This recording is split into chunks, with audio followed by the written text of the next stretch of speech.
Alors, cette grande transformation de notre monnaie européenne, l'euro numérique, projet qui avance à grands pas, nous dit-on, avec en plus une promesse, la promesse de retrouver le même type d'anonymat qu'avec le cash, que les paiements en espèces. Alors, comment est-ce possible? On va rentrer dans des explications avec un expert. J'ai le plaisir d'avoir aujourd'hui à distance, mais enfin quand même, Jean-Jacques Kiscarter, bonjour. Vous êtes professeur.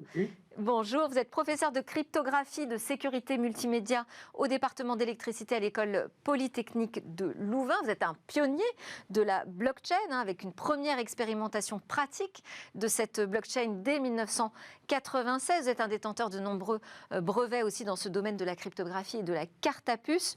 Vos travaux font régulièrement référence. Donc merci encore d'être avec nous pour répondre à 3 questions précisément sur l'euro numérique. Première question, Jean-Jacques. C'est quoi cet euro numérique vraiment, quelle différence finalement avec les autres cryptos ou moyens de paiement numériques en ligne? Oui, mais si vous êtes d'accord, je vais lire pendant 30 secondes, un peu moins même, la définition qui est donnée par l'Europe. Donc, il s'agirait d'une monnaie numérique de banque centrale qui serait équivalente aux espèces, mais sous forme électronique. L'euro numérique viendrait en complément des billets et pièces et constituerait une solution de paiement supplémentaire. Alors, bon, pourquoi j'ai lu ça? Parce que c'est très important. C'est le texte d'aujourd'hui, donc il est absolument à jour. Et en fait, comme on découvre, là, on voit que c'est pas tout à fait cuit, si je puis dire, puisqu'ils mettent tout au conditionnel. Ça fait déjà une chose.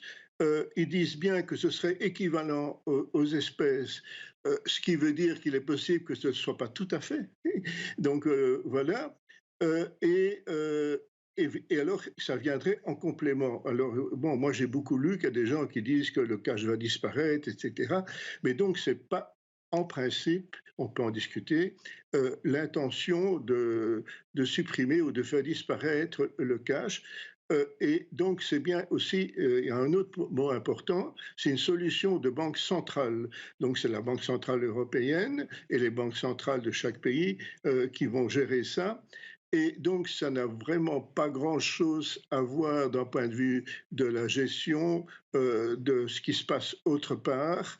Mais ici, c'est vraiment un ajout par rapport à la monnaie, donc les pièces de monnaie, les billets, ce qu'on appelle le fiat, le cash, avec les propriétés et d'autres d'ailleurs du cash. Voilà. Ça répond, je crois, un peu à la question. Et ce qui est important Alors attendez, à voir, c'est attendez que Jean-Jacques, si vous ça qui m'entendez se passe... simplement.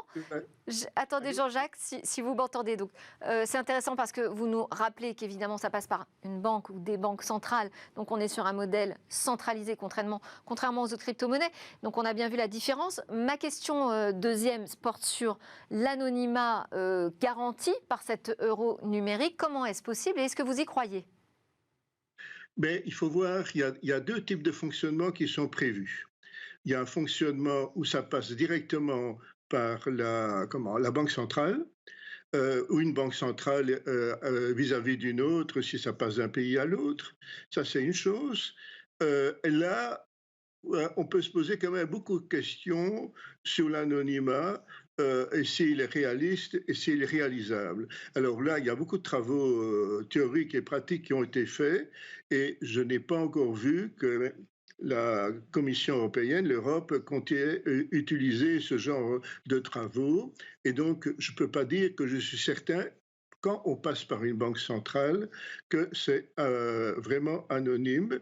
Et de toute façon, il est bien clair que ce sera traçable, comme les billets papier le sont. Il y a un numéro sur les billets.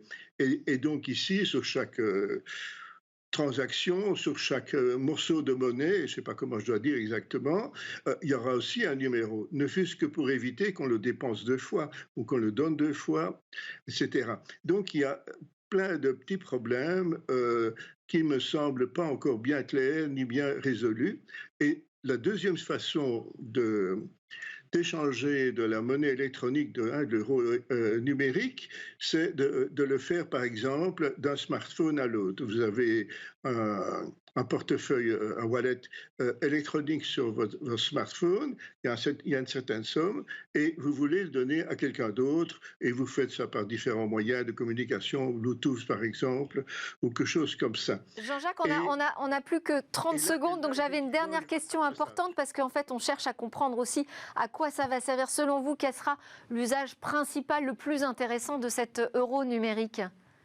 Donc, l'usage principal, c'est clair, ce qui est voulu, c'est de permettre l'échange instantané de monnaie et éventuellement à grande distance, hein, puisque dès que ça devient numérique, il n'y a plus de localisation ou de physique qui interviennent. Par contre, on pourrait imaginer plein d'autres applications et aussi peut-être le mettre en concurrence, si ça se fait, avec comment, PayPal par exemple, ou les sociétés de cartes de crédit, enfin etc., ou même de débit. Merci Et beaucoup, Jean-Jacques Kiskater. Je suis désolée, je suis obligée de vous interrompre. On arrive vraiment à la fin du temps qui nous était imparti. On va continuer à en parler ensemble, hein, évidemment, de cet euro numérique. Merci encore d'avoir répondu à nos 3 questions.